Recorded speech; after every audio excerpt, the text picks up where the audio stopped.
¿Qué tal amigos de Criptonoticias? Yo soy Luis Esparragosa, estamos en nuestro espacio de entrevista. A mi lado tengo al analista de mercados, porque no le gusta que le digan economista, Carlos Maslatón. ¿Cómo estás, Carlos? ¿Qué tal, Luis? Gracias por esta invitación aquí desde San Salvador, El Salvador, en esta gran conferencia sobre Bitcoin que se ha organizado en un país que es punta, que es líder en la materia, afortunadamente, y un ejemplo para todos nosotros. Así, un ejemplo y una inspiración para todos nosotros. ¿Qué has visto? ¿Desde cuándo estás aquí en El Salvador? ¿Cuántos días tienes ya? Llevo 24 horas, voy a estar 5 días en total. Es muy interesante, yo lo expliqué hoy en la conferencia. Yo había estado una vez en El Salvador, pero 40 años atrás, en medio de la guerra civil salvadoreña, donde se enfrentó el farabundo Martí contra las fuerzas de la democracia, que afortunadamente, bueno, yo soy una persona que da opiniones políticas, ¿no? Ganó la democracia en ese momento, Napoleón Duarte, y bueno. ¿Y qué te encuentras ahora, a diferencia de 40 años después? Desde una guerra a un país en total desarrollo y crecimiento, que tiene sus problemas, por supuesto, pero de todas maneras es admirable todo lo que ha pasado aquí, y yo personalmente estoy feliz de volver a visitar El Salvador.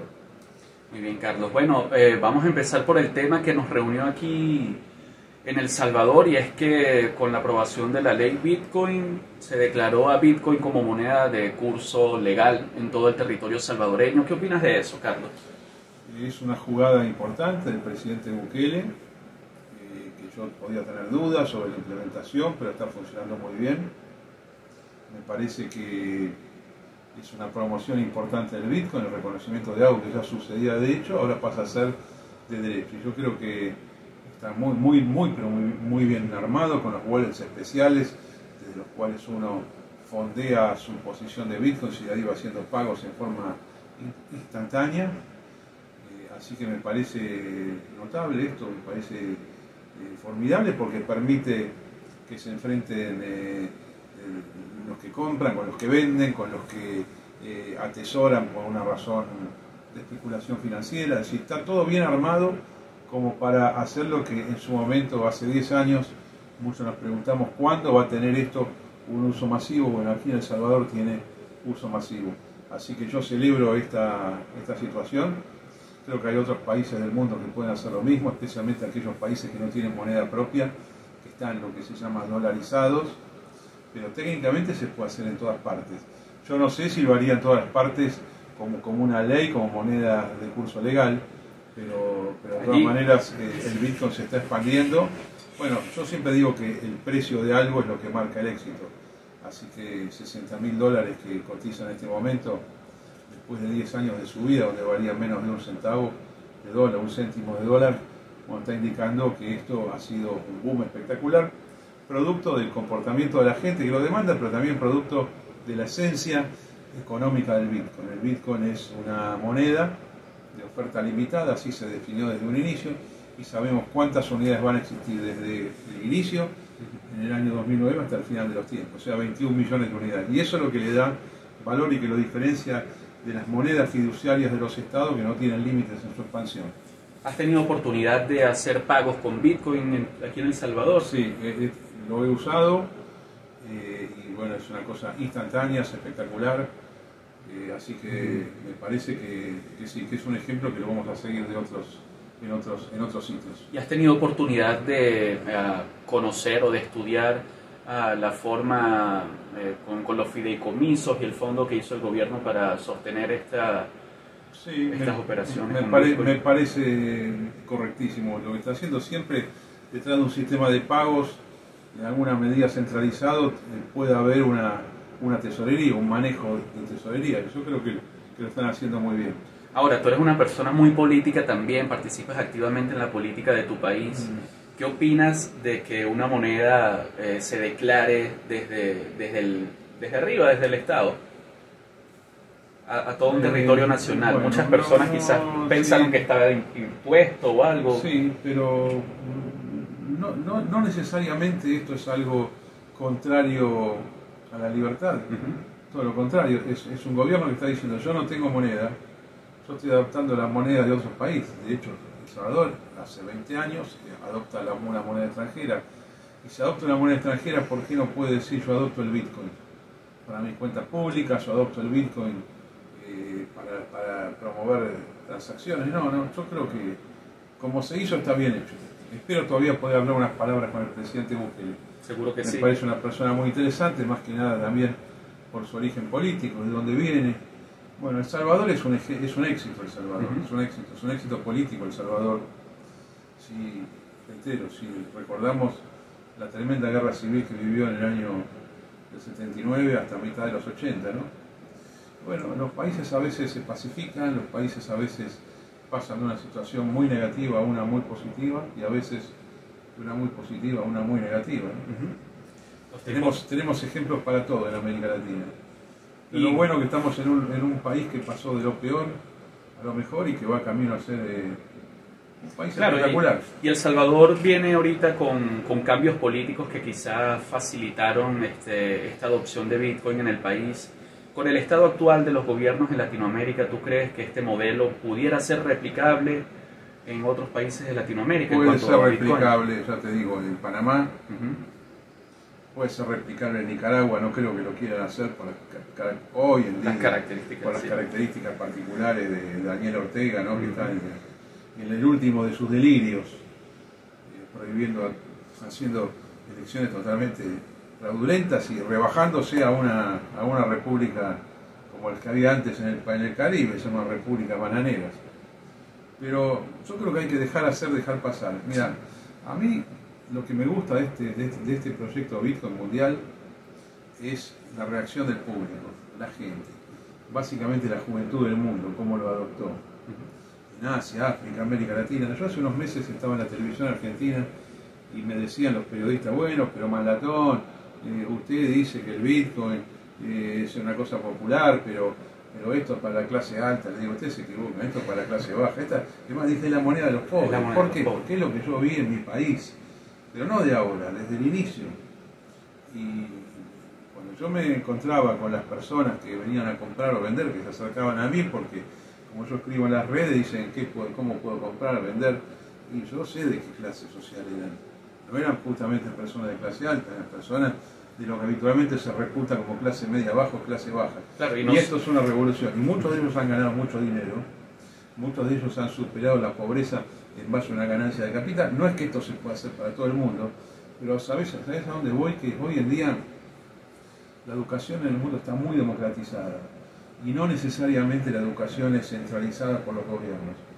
El invento de Internet primero, el smartphone después, permite que un montón de personas que en el pasado estaban aisladas de la información, de la posibilidad de progresar, hoy lo pueden hacer. Y eso está muy bien, y nos hemos encontrado con bitcoineros en todo el mundo que tienen orígenes sociales que el día que se dediquen a estudiar en las universidades se van a sorprender mucho. Sí, o sea, Bitcoin quizás por su naturaleza deflacionaria, de la escasez y todo este tema especulativo y de la volatilidad, quizás por eso te decían que era la moneda de los ricos, pero Bitcoin tiene una capacidad de ser transmitida de persona a persona en casi cualquier contexto. Tiene varias ventajas, esa es una. O sea, facilitando la intercambiabilidad también de los pequeños comerciantes, esas cosas, los pobres. Para mí esa es la menor de las importancias del Bitcoin, el hecho de que no haya un banco en el medio. Pero yo sinceramente valoro mucho más el programa monetario de emisión limitada que tiene, y otra cosa que es políticamente incorrecto, pero yo te lo voy a decir, el anonimato, la clandestinidad de las transacciones, salvo aquellas cuya parte fiat se liquida por una cuenta bancaria, pero el resto son transacciones anónimas. Y es muy bueno que sean anónimas. Sí, y está mejorando. Bueno, porque en realidad esto, que ya te digo, nadie lo dice, pero yo lo digo porque yo soy un enemigo de los sistemas tributarios de los gobiernos. Una cosa es cobrar impuestos 20% para financiar los gastos del Estado, la defensa, la seguridad, la justicia. Y otra cosa es el disparate que vivimos en el mundo, donde los Estados cobran 30, 40, 50% de impuestos, pero no les alcanza con eso, y van todos los días inventando un impuesto nuevo. Y problemas nuevos para invertir esos impuestos, ¿no? También. Y regulaciones, y controles. Y la verdad que hemos perdido la libertad. Es más, los bancos se usan para controlar a la población. Sí. ¿Tú crees que Bitcoin, o sea, con los gobiernos encima de Bitcoin también adoptándolo, crees que Bitcoin Bueno, neutralice los impuestos, o vamos a cobrar impuestos en Bitcoin ahora. Ahí está el problema. Hay estados y estados. Entonces, yo creo que lo del presidente Bukele está bien. Él no hace esto para controlar a la población, pero si esto se hiciese en un país como Argentina, con el peligro totalitario que hay, yo digo, no. Es más, a mí me han llamado muchas veces los gobiernos argentinos, los políticos. Y los candidatos. Me conocen porque yo soy un ex político, en verdad. Y yo les digo, mire, ustedes quieren regular esto, no lo van a poder regular, no van a poder hacer nada. Esto está hecho para que ustedes no puedan tocarlo. Fue diseñado eso, no sé si fue diseñado pensando en el totalitarismo como esto que yo te comento, pero sí está hecho para que nunca se pueda romper. Y bueno, Bitcoin se propone como una red neutral, como un dinero neutral, pero pareciera que sí es como una especie de neutralidad, pero se decanta por la libertad, ¿no? Bueno, sí. Inhabilitando a los gobiernos de que hagan esto, ¿no? A pesar de que puede haber bitcoiners estatistas que defiendan a los estados o que defiendan los modelos. Mira, vos sabés que yo hace varios años escribí y declaré que el Bitcoin es el invento monetario más importante de la historia. Como moneda, no hay nada parecido a esto. Ninguno de los procesos de creación de moneda, de acuñación, y patrón oro, y convertibilidad, y moneda fiduciaria, no hay nada. Este es el gran invento de la historia. Ahora, también dije que es el avance liberal más contundente en poco tiempo, más importante de la historia. Estamos frente a algo de las características del laissez-faire, laissez-passer de finales del siglo XVIII, pero con implementación inmediata y práctica. Y esto creado, te lo voy a decir así, por la juventud del mundo, por la juventud más inteligente del mundo. Pero también muchos pioneros veteranos, porque realmente Bitcoin fue el resultado. Pero está bien, pero ahora son grandes, pero básicamente es sub 30 esto. Lo que hemos visto es sub 30. No importa, no dejo de lado, yo soy una persona grande, pero yo lo quiero reconocer porque esto es algo que viene de las bases de la sociedad. Las bases de la sociedad en busca de la libertad y combatiendo la estafa que significa la moneda de los gobiernos y los controles que hay alrededor de las monedas de los gobiernos. Y la estafa de los impuestos que no tienen límite alguno. Entonces, en este sentido, yo festejo esto que estamos viviendo y digo que es un avance liberal en un mundo de estados que quieren controlarlo todo cada día más. ¿Crees que llegue un punto donde los estados quizá, como la bestia acorralada, tire a morder? Bitcoin neutralice su función y quizás quieran reprimir un poco más o tomar algunas medidas. No hay manera. Pero en el no existe manera de hacerlo. Yo creo que no existe manera de hacerlo, si no ya lo hubieran hecho. Fíjate, por ejemplo, vamos a hablar de dos países, Estados Unidos y China comunista. China comunista desde el año 2017 va sacando resoluciones que son muy poco claras. La última es prohíbo el Bitcoin. ¿Qué quiere decir prohíbo el Bitcoin? Estados Unidos, yo creo que gracias a que esto tiene lobby de izquierda y de derecha, el Estado norteamericano no pudo avanzar sobre el Bitcoin. Lo que podría haber hecho hace ya varios años es decir, por mi sistema bancario no se liquidan operaciones fiat relacionadas con cripto. Han tratado de hacerlo de forma muy limitada, pero siempre tuvimos bancos en Estados Unidos que aceptaban pagos relacionados con Bitcoin y transferencias. La Reserva Federal tiene el poder para hacer eso, pero nunca se animaron a hacerlo. ¿Por qué? Por el gran desarrollo tecnológico de Estados Unidos, donde participan sujetos, individuos, tipos humanos, que pertenecen tanto a la derecha, de la cual yo formo parte, como de la izquierda, tipo Nueva York o el estado de California. Es muy grande el lobby. Es más, acá yo estoy seguro, en Costa Rica, si haces una encuesta ideológica en Costa Rica, digo Costa Rica pues es otro país. Pero en Centroamérica te refieres, Nicaragua, Guatemala. No estaba hablando de acá, de El Salvador. Si haces hablaba de Costa Rica porque es un país muy pro Bitcoin también. Pero si haces una encuesta aquí en El Salvador, en las 3.000 personas que están en esta conferencia Bitcoin, la ideología, vas a ver que está mixta la ideología de las personas. Hay gente que es más de izquierda, socialdemócrata, más de derecha, que es conservadora, nacional como yo. Y los dos estamos atrás de Bitcoin, ¿no?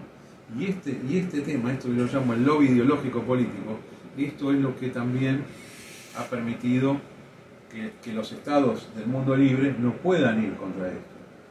Entonces la prohibición no funciona y ya es tarde además. Ya está. Una cosa es voltear algo que vale $5 y otra cosa es voltear algo que vale 60.000. Y además, el intento de destrucción más importante se dio en el año 2018. A partir de diciembre del 2017, enero del año 2018, ahí cuando se cerraron más cuentas, se cancelaron tarjetas de débito de Bitcoin. Pero volvimos a resurgir. Se emitieron licencias, restricciones, procesos para... Sí, pero estamos acá. De hecho, en esa época Nueva York emitió la BitLicense, que era para los operadores. Es de un poquito, es del año 17, creo. 2015. Sí. Lo que pasa es que tardaron mucho tiempo en Pero recién la estaban evaluando quitarla, ¿sí? Y ¿cuál es? O sea, ¿tú te consideras ¿cómo te digo? Que te sientes capaz de hacer pronósticos del precio de Bitcoin con precisión. Bueno, esa es mi actividad principal. O sea, en un activo tan nuevo, tan... Sí, porque ya tiene historia. Ya la primera oleada de Bitcoin, que fue aquella que se dio desde el 2011 hasta el 2013, que fue de $1 o $2 hasta $1.260, perdón, $1.163, eso que sube 1000 veces, vamos a suponer. Ya ahí técnicamente a mí me dio los elementos como para poder predecir lo que venía. Venía una caída, esa caída fue hasta $157, pero después venía una subida de la misma magnitud, de una fracción de esa magnitud, desde el punto de vista logarítmico. Por eso es que yo favorecí el Bitcoin ahí hasta 16.500, el Bitcoin llegó hasta 19.500, fue más, pero no importa. Pero esto fue un periodo de ¿cuántos años? Dije en 3 años. Cuando valía 150, yo dije esto en 3 años vale 16.500. Parecía un delirio, estamos hablando de algo que vale 160, 157. Entonces yo decía, esto va a subir hasta este nivel. Bueno, subió un poco más. Mejor. No importa. La predicción financiera no es exacta. Uno la hace exacta, pero después la va corrigiendo sobre la marcha. El tema es si uno agarra, si puede navegar en una tendencia bullish o si puede evitar una tendencia bearish. Obviamente en una tendencia bearish uno puede, si quiere, sortear el producto, ¿no? Claro. Ahora hablemos de... No, bueno, en concreto yo estoy positivo. Ahora estamos en 60.000. Es un movimiento que viene desde los $28.600 hace la mitad de año.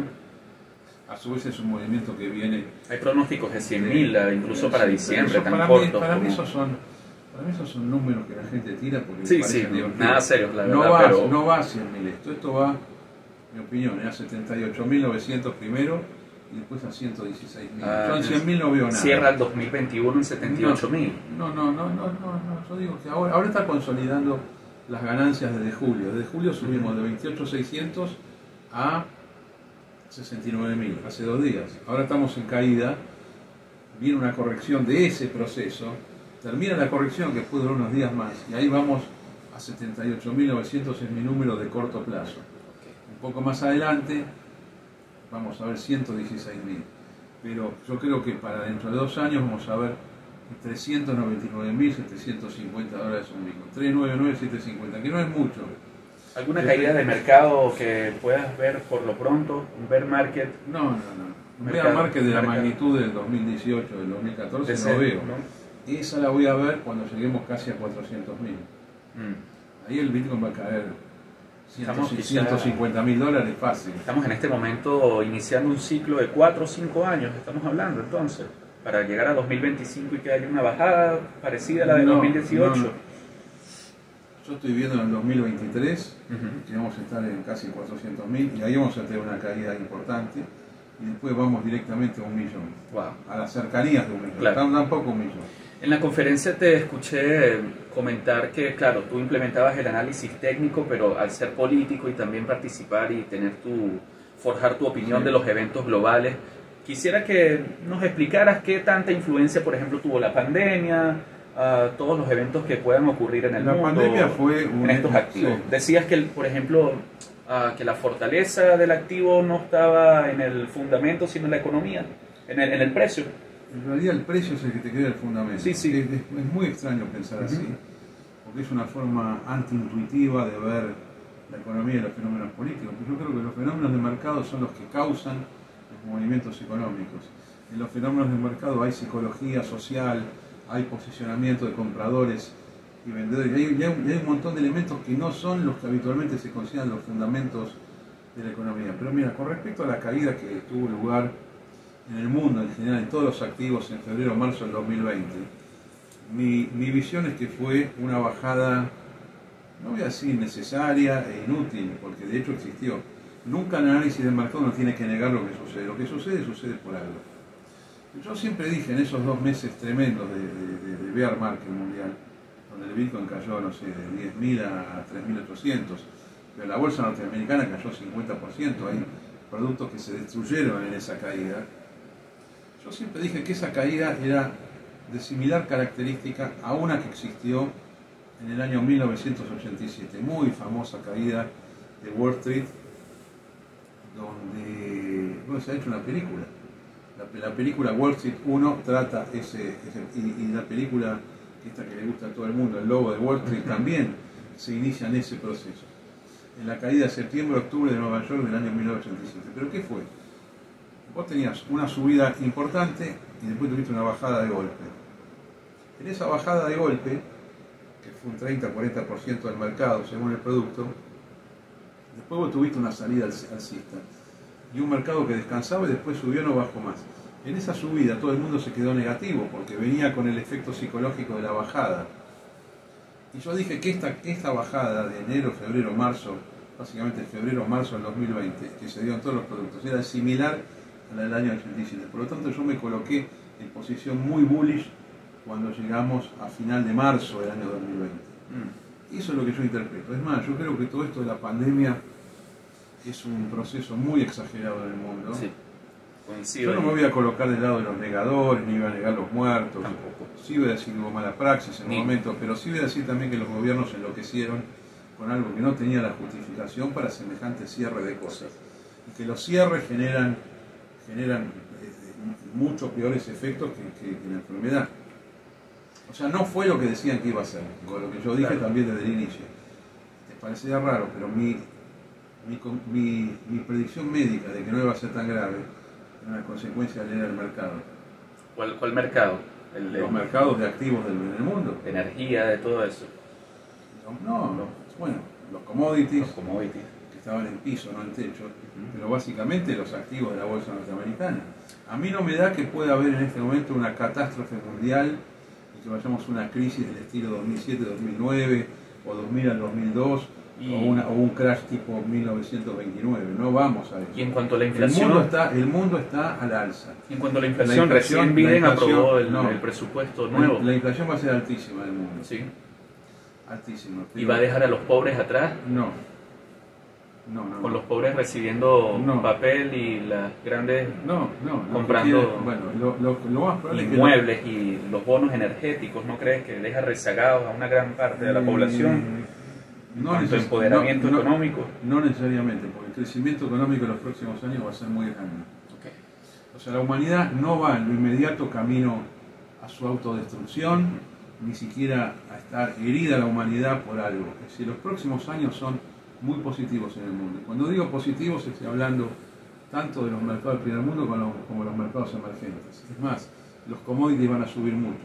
Yo estoy viendo un petróleo a $290 el barril, estoy viendo la soja, el trigo, el maíz, que son los activos básicamente de mi país, Argentina, triplicando el precio en los próximos 3 años, y eso va a favorecer, como se decía en una época, los términos del intercambio. Cosas como el café. En estos días me enteré que el café colombiano alcanzó su máximo precio histórico también. Uno pensaría, bueno, café, pero todavía siguen siendo activos de importancia. Sí, lo que te está marcando todo esto es también la destrucción de las monedas de los gobiernos. Lo que marca el Bitcoin de 60.000 es que el Bitcoin es escaso y las monedas esas no son escasas. Y a lo que estamos apuntando entonces es a un ecosistema donde el valor se transfiere entre estos commodities y Bitcoin y cualquier cantidad de activos, incluyendo las criptomonedas también, y dejando las monedas fiat solamente para la utilidad. El concepto de transferencia no me convence. Te explico por qué. Porque en realidad lo que sucede... Me refiero más a la convertibilidad, esa liquidez que hay, no que uno deje y el otro tenga más. Sí, pero en realidad lo que sucede con los procesos bullish, donde los precios suben, y que aparece valor, es decir, aparece riqueza. Por eso que el mundo se está reactivando a la velocidad que se está reactivando después de todas las cuarentenas ridículas que hicieron. Es decir, la gente tiene mucho dinero y no sabe cómo gastarlo. Bueno, siempre hay gente marginal en la sociedad que queda rezagada. Eso yo no lo voy a negar porque es parte de la realidad. Bueno, ideológicamente yo tampoco creo que hay que marginarlos, ¿no? Claro. Hay que ayudarlos, pero en general la tendencia de los próximos 8 años es al alza del mundo. ¿Qué piensas del aumento poblacional? Algunos le temen, otros no les importa. El aumento poblacional es lo mejor que puede ocurrir. La idea de hace 200 años del reverendo Malthus de que no iba a haber mercaderías para alimentar a todos y que había que limitar la población. Bueno, y se perpetuó mucho tiempo. Yo diría que en el siglo XX eso fue un miedo. Hasta el año 74 fue así. Pero es falso eso. El capitalismo ha demostrado que puede alimentar infinita cantidad de gente. Es más, hay muy poca población en el mundo. ¿Y qué opinas de los recursos ecológicos, del ambiente? O sea, es una para alimentar a las personas en cuanto a la agricultura, esas cosas. Yo creo que si tú dejas funcionar el mercado a través del sistema de precios libres, nunca va a faltar nada. Siempre que hay una necesidad de alguien que diga yo quiero acá ganar plata. Pero si el Estado limita precios, cantidades, movimiento de capitales, ahí vienen los problemas. La humanidad se puede decuplicar en cantidad de población. Y comida y el servicio va a haber siempre para todos. Es más, la productividad aumenta con más población. Claro. O sea, yo soy un liberal que tiene la expansión del género humano y la expansión de la economía.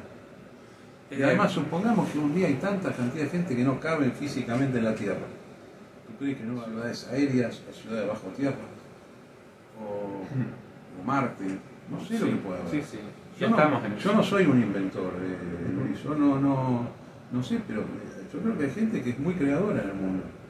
De hecho, en la industria nuestra, Bitcoin, todo el tema de finanzas descentralizadas, Ethereum, todo, cripto, o sea, es increíble que cada día se inventan cosas nuevas. Y lo que mencionas, o sea, con el aumento del precio de Bitcoin y el crecimiento del mercado, también una gran cantidad de personas han entrado a nuevos trabajos, se han creado nuevas plazas de trabajo, pero este fenómeno ya viene de los últimos 30 años en el mundo. Sí. Este fenómeno tecnológico, yo insisto. Sí, las monedas eléctricas se valoran desde los años 80. Generación de jóvenes de todo el mundo. Electrónicas, perdón. Generaciones de jóvenes de todo el mundo. Inventando permanentemente empresas y desarrollando la sociedad, aún con todas las contras de los gobiernos. A veces abren y cierran en cortos y ahí mismo están empezando otras empresas también. Bueno, es bastante dinámico el proceso. Hay gente que crea empresa, la vende y después puede hacer otra. Sí. Lo único que hay que dejar acá es trabajar a la gente. El Estado es una molestia. El Estado hace todo mal, es un gran fracaso en la historia de la humanidad. El Estado solamente sirve para la seguridad y la justicia. Todo lo demás es innecesario. Así que yo con la ecología no tengo ningún problema. Es más, la ecología mismo no requiere de regulaciones. Si un bosque es tan importante, ¿sabes lo que va a pasar? Nadie lo va a quemar. Los pobladores lo cuidan, claro. Lo cuidan. No necesitas una ley para eso.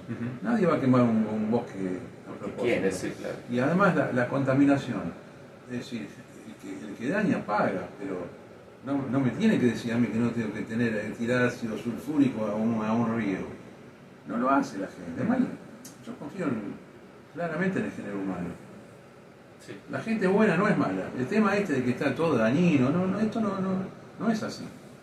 Ahora que quisiéramos cambiar de tema porque también le interesa muchísimo a nuestra audiencia en Argentina, la situación económica actual. Creo que el año pasado predijiste que justo en octubre de este año iba a haber un colapso. ¿Qué significa que hay un colapso? Está ocurriendo.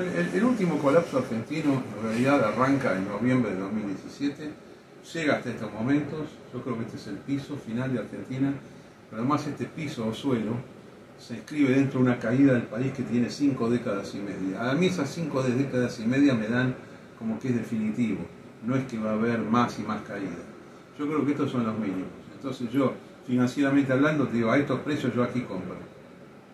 Y además me pongo positivo con el país, con irrelevancia de los gobiernos.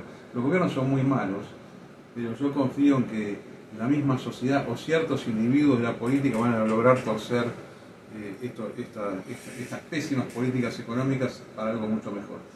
¿Actualmente te alineas con algún líder político? Sí, yo lo estoy siguiendo a Javier Milei. Sí, Javier Milei. Conozco hace muchos años, claro.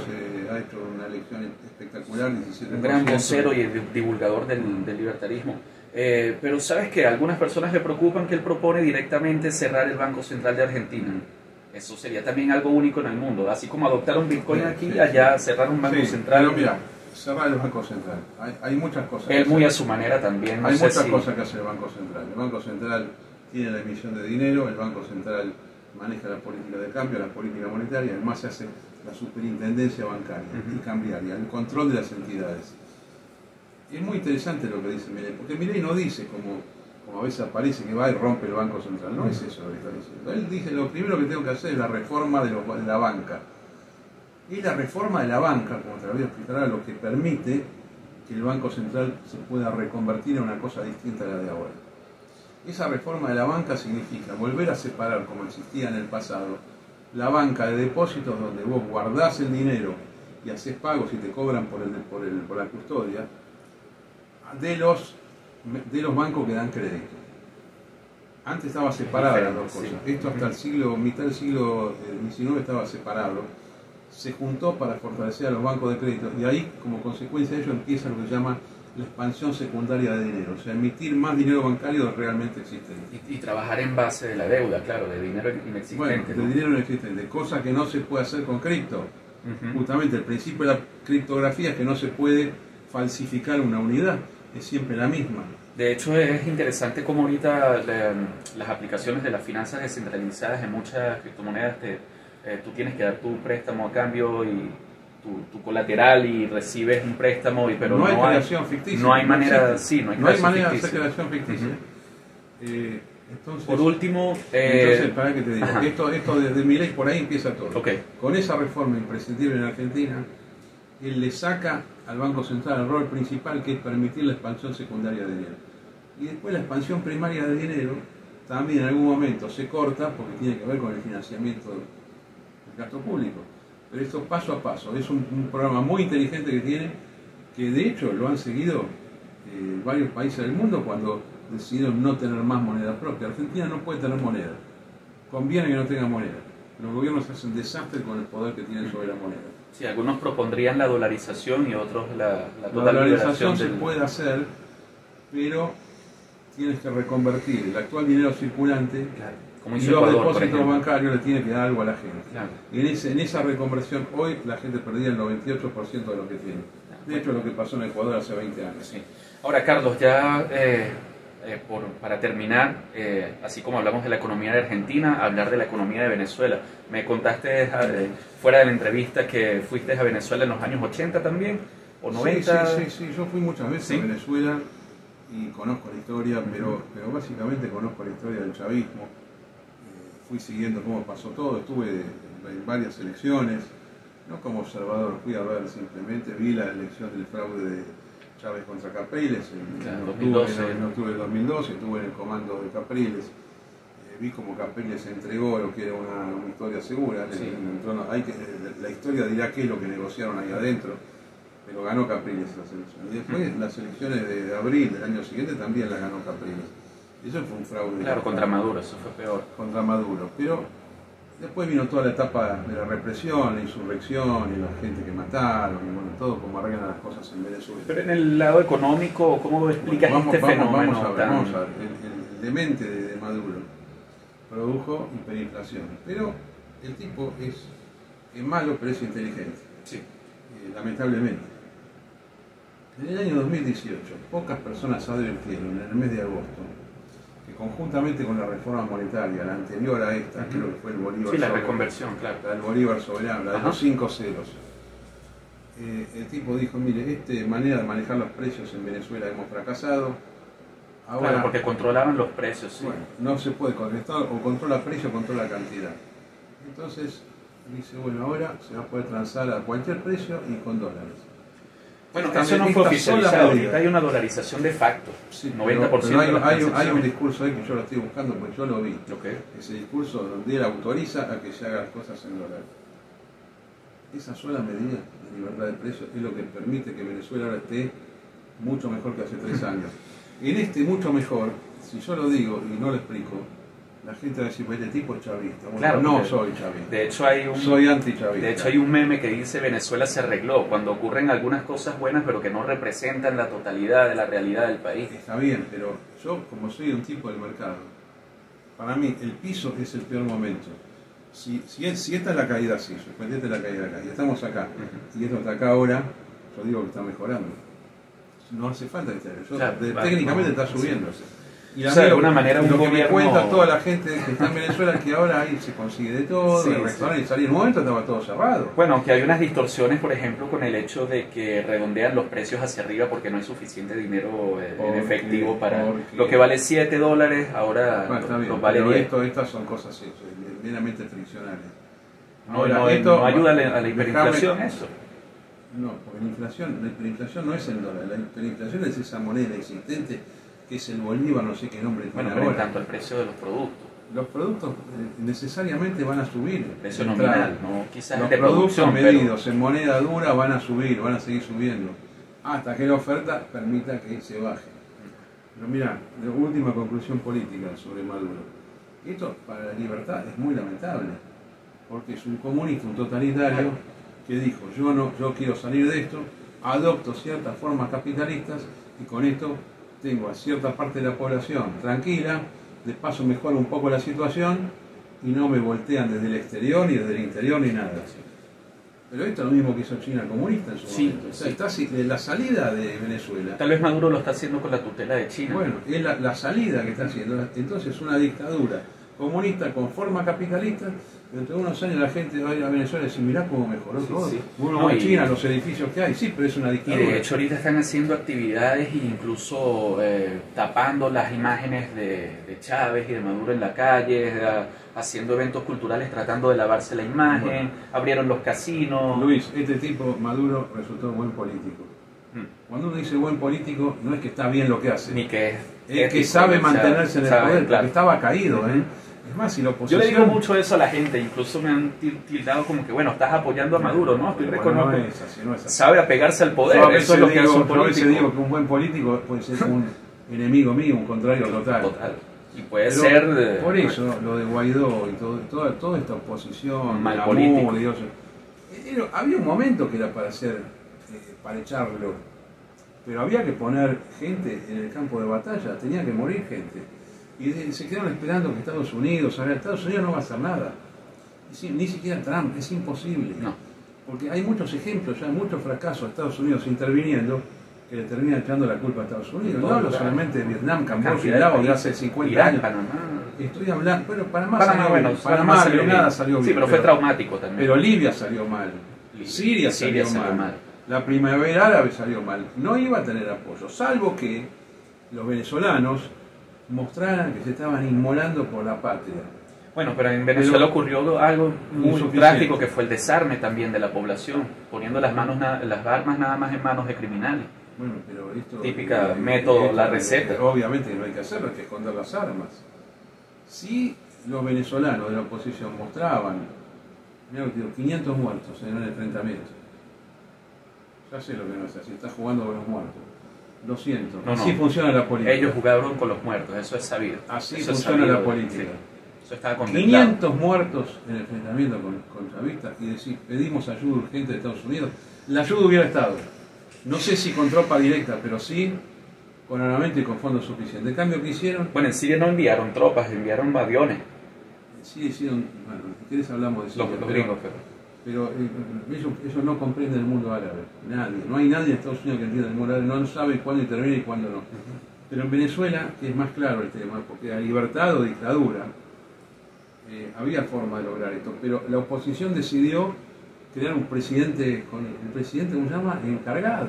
Interino, Una sí, cosa, encargado. una estupidez absoluta, no sirve de nada, ya murió eso. Sí. ¿Y qué hizo Él dice Maduro? que ¿Pero qué hizo Maduro? Dale hacer el gran cambio y empezar a mejorar el país. Lo siento, señores, la política tiene sus momentos. Si no es el momento, si no atacas en el momento justo, perdés. ¿Crees que los liberales adolecemos de destreza política, como nuestros enemigos? Cuando el liberalismo no se hace conservador de derecha, fracasa. El liberalismo es una ideología que no es autooperativa. Necesita un sistema operativo que es el conservadurismo de derecha. Entonces, quizás por eso entra en en contradicción, quienes quieren abolir el Estado totalmente. ¿Has tenido quizás acercamiento con anarcocapitalistas, de ese tipo de...? Toda mi vida escucho esa estupidez. Sí, eso, bueno. ¿Qué es esta estupidez del Estado? No hay capitalismo Una sin ausencia Estado. total de organización. No hay capitalismo, y de consenso social. no hay capitalismo sin Estado. El Estado necesita tener un sistema jurídico que reprima los delitos contra la persona, contra la libertad, contra la propiedad, y tiene que haber una administración de justicia. Y además está el país, están las fronteras, la administración pública, relaciones internacionales, todo eso es monopolio del Estado. Después no tiene que hacer más nada del Estado. Pero eso lo tiene que hacer. Si no tienes eso y tienes anarquismo, no es que va a haber liberalismo. ¿Sabes lo que va a haber? Señores feudales, claro, monarcas, narcotraficantes que van a tomar el país.